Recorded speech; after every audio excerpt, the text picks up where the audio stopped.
Mulai hari ini, sekolah di DKI Jakarta menerapkan pembelajaran tatap muka dengan kapasitas 50%. Kebijakan tersebut diambil usai pemerintah pusat mengizinkan daerah dengan status PPKM level 2 untuk menjalankan PTM 50% di tengah lonjakan kasus COVID-19.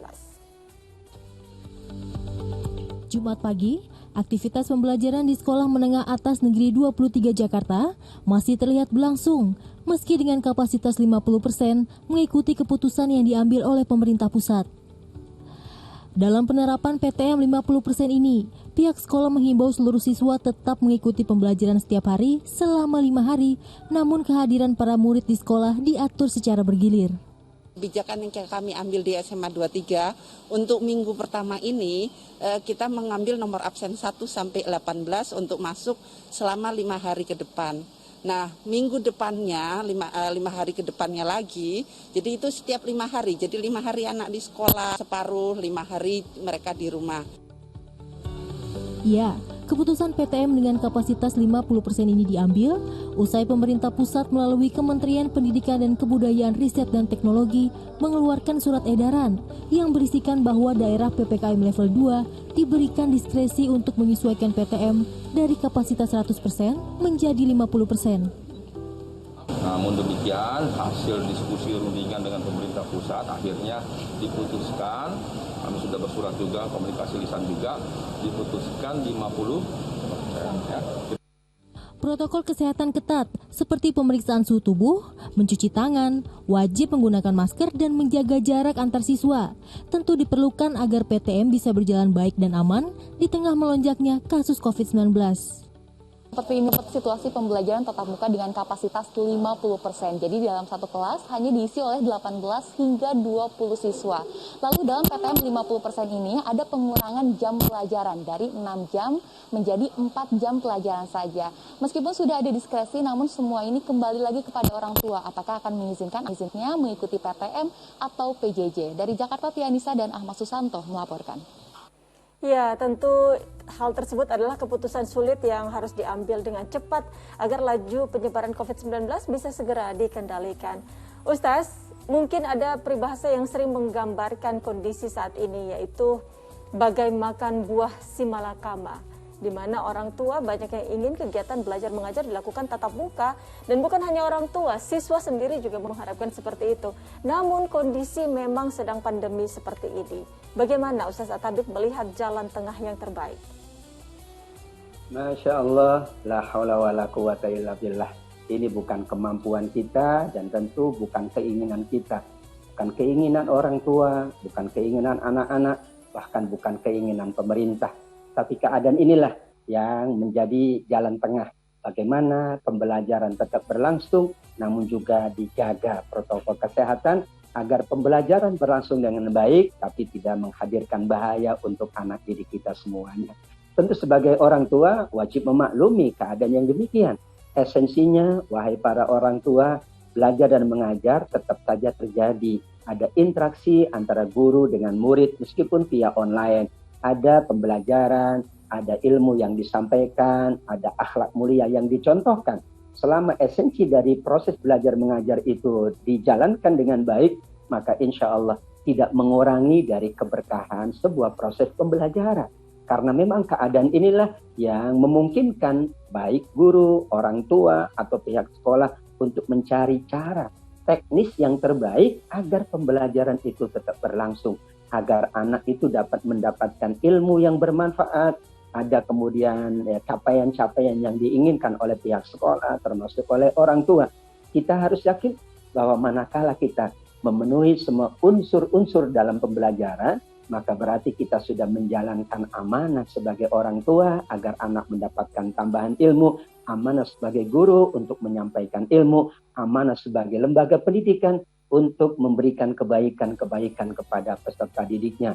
Yang tidak boleh adalah kita memaksakan diri untuk tujuan-tujuan yang wallahu a'lam tujuan itu tercapai atau tidak. Dan ini merupakan insya Allah solusi yang bijaksana dari pemerintah, dari Ristekdikti dan sebagainya untuk memudahkan bahwa proses pembelajaran bukan tiada, bukan dihilangkan. tapi ada kategori-kategori yang disesuaikan dengan kemaslahatan. Ingat bahwa anak kita itu adalah masa depan yang sangat panjang.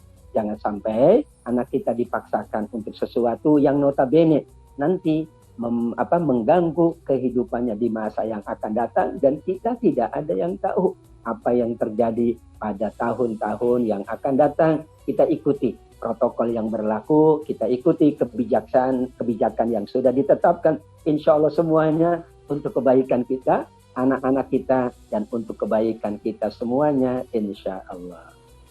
Ustaz, adakah tips bagi orang tua yang masih punya anak yang belajar jarak jauh, apa saja yang harus diperhatikan agar kegiatan belajar mengajar ini berjalan efektif, Ustaz?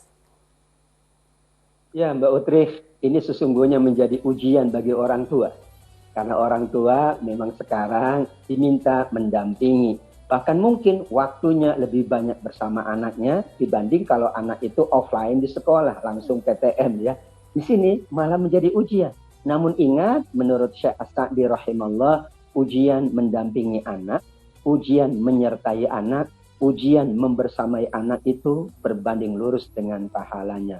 Innama amwalukum wa auladukum fitnah, wallahu indahu ajrun azim. Benar, ujian mendampingi anak, membersamai sekarang dalam konteks pembelajaran online adalah ujian yang berat. Namun di sisi Allah pahala yang besar. Kita yakin saja bahwa mendampingi, membersamai anak itu berarti salah satu dari solusi dan kita mendapatkan pahala dari Allah. Di samping ada interaksi yang memang interaksinya interaksi ilmiah. Interaksinya bukan sekedar interaksi kalau sebelumnya mungkin interaksi ketika bermain, interaksi ketika berwisata. Sekarang alhamdulillah kita ditambah oleh Allah interaksinya dengan anak. Tidak hanya ketika wisata, ketika makan, tapi interaksi kita sekarang adalah interaksi keilmuan. Bahkan ini pengalaman, justru orang tua sekarang mengingat lagi ilmu-ilmu di masa dahulu. Orang tua dituntut untuk mengetahui ilmu-ilmu yang berkembang. Kan alhamdulillah, orang tua akhirnya mendapatkan tambahan ilmu dengan mengajarkan, dengan menyimak, dengan mendampingi, dengan membersamai. Anak pula akan sangat bahagia. Banyak waktu yang ia dampingi dengan orang tuanya. Mungkin sebelum ini orang tuanya sibuk, orang tuanya ya jarang mendampingi. Disinilah ujian orang tua mendampingi anak. Yakinlah mendampingi anak adalah solusi anak kita menjadi soleh dan solehah. Amin ya rabbal alamin. Amin, amin ya rabbal alamin. Jadi bukan hanya anak saja sebenarnya yang belajar pada saat online, tapi orang tuanya juga harus ikut belajar ya Ustaz. Karena harus mengingat lagi pelajaran-pelajaran dulu yang pernah sudah dilewati. Baik, Ustaz, terakhir, bagaimana menjawab suuzon sebagian orang yang mengatakan bahwa COVID ini hanya rekayasa pemerintah belaka? Masya Allah, di depan kita, bahkan sebelum ini kita mendengar di masjid disampaikan bahwa ada berita inna lillahi wa inna ilaihi raji'un. Ada saudara-saudara kita, bahkan para kiai, bahkan para ulama yang sudah mendahului kita, bahkan para guru dan orang tua kita mungkin, saudara-saudara kita dan keluarga kita. Ini sebagai pertanda bahwa betul COVID itu ada. Dan karenanya kita yakini bahwa COVID ini salah satu ujian dari Allah. Bukan mengada-ngada. Justru disinilah bagaimana iman kita kepada takdir Allah. Salah satu dari rukun iman, wa nu'minu bil qadari khairihi wa syarrih. Mengimani takdir Allah, apakah itu yang kita sukai, khairihi, au syarrihi, atau yang tidak kita sukai. Siapapun tidak menginginkan keadaan seperti ini. Musibah, keadaan COVID, pandemi, tidak ada yang menginginkan. Namun kalau itu sudah menjadi ketetapan Allah, itulah bahan atau alat uji kita. Semakin kita baik dalam menjalani ini dengan sebaik-baiknya, mengikuti protokol yang berlaku, tetap kita ikhtiar, tetap kita bermunajat, kita berdoa, dan tetap kita menjalankan aktivitas seperti biasa dengan ya pertimbangan-pertimbangan kesehatan dan kemaslahatan, maka berarti kita lulus ujian terhadap takdir Allah, yaitu takdir yang kita tidak sukai. Dan tentu sebagai orang tua kita sangat yakin bahwa disitulah hikmahnya. Bisa jadi Allah menghendaki, wahai para orang tua, inilah waktumu untuk banyak bersama anakmu. Anakmu adalah merupakan amanah dari Allah. Orang tua adalah guru pertama, orang tua adalah sekolah pertama untuk anak-anaknya agar menjadi sholihin dan sholihah. Baik Ustaz, kita lanjutkan informasi di hari ini.